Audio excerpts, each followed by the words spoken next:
चल जलधितरंगा तव शुभ नामे जागे तव शुभ आशीष मांगे गाहे तव जय गाथा जन गण मंगलदायक जय हे भारत भाग्य विधाता जय हे जय हे जय हे जय जय जय जय हे।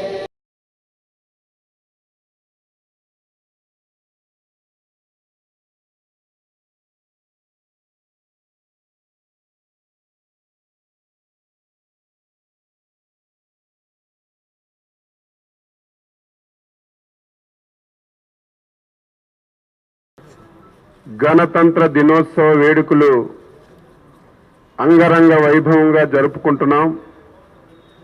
ఈ కార్యక్రమంలో పాల్గొన్నటువంటి తెలుగుదేశం పార్టీ కుటుంబ సభ్యులకి, ఈ కార్యక్రమంలో భాగస్వామ్యమైనటువంటి ప్రతి ఒక్కరికి కూడా పేరు పేరున నా తరపున జాతీయ పార్టీ అధ్యక్షులు శ్రీ నారా చంద్రబాబు నాయుడు గారి తరపున, మా యువనేత శ్రీ నారా లోకేష్ బాబు తరపున ఈ రాష్ట్ర ప్రజానీకానికి 75వ గణతంత్ర దినోత్సవ శుభాకాంక్షలు తెలియజేస్తున్నాను. ఈరోజు భారతదేశానికి, భారతదేశంలో పుట్టినటువంటి ప్రతి ప్రౌఢుడికి అత్యంత ప్రాధాన్యత కలిగినటువంటి రోజు అని చెప్పి మీ అందరికీ తెలియజేస్తున్నాను. మనకి స్వాతంత్రం వచ్చినా సరే మన పరిపాలన మనం ప్రారంభించుకున్నటువంటి రోజు ఇది. ఆ రోజు ఒక సామాన్యమైనటువంటి వ్యక్తి, అత్యంత పేదరికంలో పుట్టినటువంటి ఒక వ్యక్తి డాక్టర్ బాబాసాహెబ్ అంబేద్కర్ గారిని రాజ్యాంగాన్ని రాయమని, ఆ రాజ్యాంగంలో ఈ దేశంలో ఉన్నటువంటి పరిస్థితులు, మతాలు, కులాలు అన్నింటినీ అవగాహన చేసుకొని పరిపాలన ఏ విధంగా సాగాలనేదే ఆ రోజు ఒక బ్రహ్మాండమైనటువంటి రాజ్యాంగాన్ని తయారు చేసినటువంటి సంగతిని కూడా ఒక్కసారి గుర్తు చేస్తున్నాను. చాలా మంది పెద్దలు చాలా సందర్భాల్లో చెప్తారు, రాజ్యాంగం ఎంత చెడ్డదైనా సరే అమలు చేసినటువంటి వ్యక్తి మంచివాడైతే రాజ్యాంగం చక్కగా ముందుకెళ్తుందని చెప్పి, పరిపాలన చక్కగా ముందుకెళ్తుందని. రాజ్యాంగం ఎంత మంచిదైనా సరే పాలించేవాడు దుర్మార్గుడైతే ఆ రాజ్యాంగానికి విలువ ఉండదని చెప్పి చాలా మంది చాలా సందర్భాల్లో చెప్పిన విషయాన్ని ఒక్కసారి గుర్తు చేస్తున్నాను. ఆంధ్రప్రదేశ్ రాష్ట్రంలో రెండోది అమలు జరుగుతుంది. రాజ్యాంగం చాలా గొప్పదైనా సరే గత 5 సంవత్సరాల నుంచి ఈ రాష్ట్రంలో అమలు చేస్తున్నటువంటి వ్యక్తి దుర్మార్గుడు అవ్వడం వల్ల రాజ్యాంగానికి విలువలు లేకుండా పోయింది. అంబేద్కర్ రాజ్యాంగం ఈ రాష్ట్రంలో అమలు జరిగినటువంటి పరిస్థితి లేదు.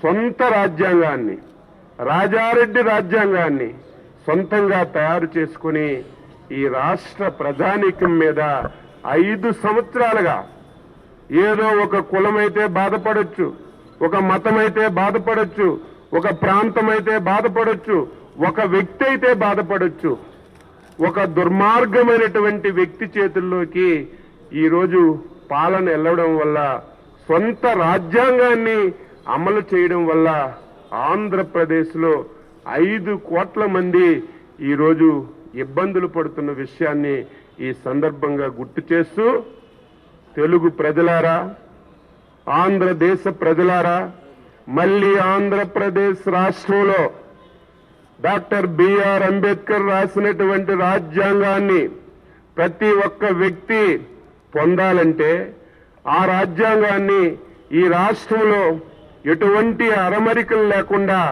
అమలు జరగాలంటే ఏకైక మార్గం ఈ దుర్మార్గమైనటువంటి ముఖ్యమంత్రి జగన్మోహన్ రెడ్డిని ఎంత తొందరగా వీలైతే అంత తొందరగా ఈ రాష్ట్రం నుంచి బంగాళాఖాతంలో కలిపితే తప్ప ఈ రాష్ట్ర ప్రజానీకానికి స్వేచ్ఛ వాయువులు, స్వాతంత్రం ఇచ్చినటువంటి హక్కులు, వాక్చాతుర్యంగా స్వేచ్ఛగా మాట్లాడే హక్కు కూడా కోల్పోయినటువంటి పరిస్థితులు ఉన్నాయి.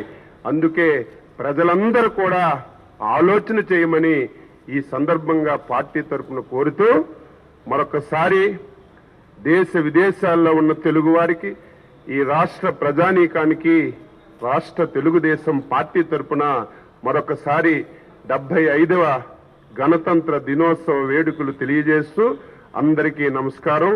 జై హింద్.